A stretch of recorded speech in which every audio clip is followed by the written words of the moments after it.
سورہ کا خدا ملندی کے عہد کے بارے میں سوال ہے کہ اس میں ہم وعدہ کرتے ہیں اپنی جان اور مال وقت اور عزت کو قربان کرنے کے لیے، اس میں ریلیجن، کنٹری اینڈ نیشن، 3 چیزیں ہیں۔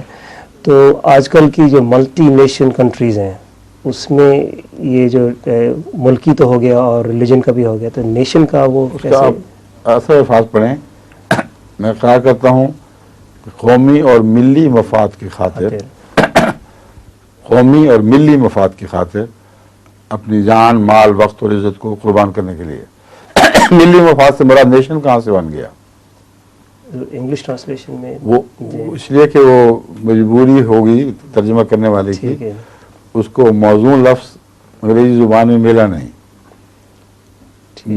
ملت ابراہیم حنیفہ قرآن کریم نے فرمایا ہے، جی، اور ملی مفاد ان مسلمانوں کے ملی مفاد جو ملت ابراہیم پر ہوں یا رسول اللہ صلی اللہ علیہ وسلم، اس کے بعد تو رسول اللہ کی ملت پر کہنا چاہیے، اس کے ملی مفادات، اسلام کے دینی مفادات تو ہیں ہی، جی، مسلمانوں کے دائرے میں اسلام کے سائے تلے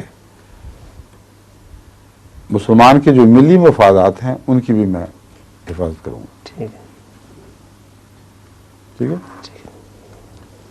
چلیے یہاں مغربی ممالک میں قومی بھی لفظ ہے بیچ میں، یہ دیکھ لیں، مجھے بہت تھوڑی دیر ہوئی، ہاں جی، 3 نہیں ہے، اگر 3 ہے تو پھر قومی بھی ہوگا، ہاں جی، جی، 3 ہے، جی، مگر وہ پھر درجہ پہ درجہ ہوگا۔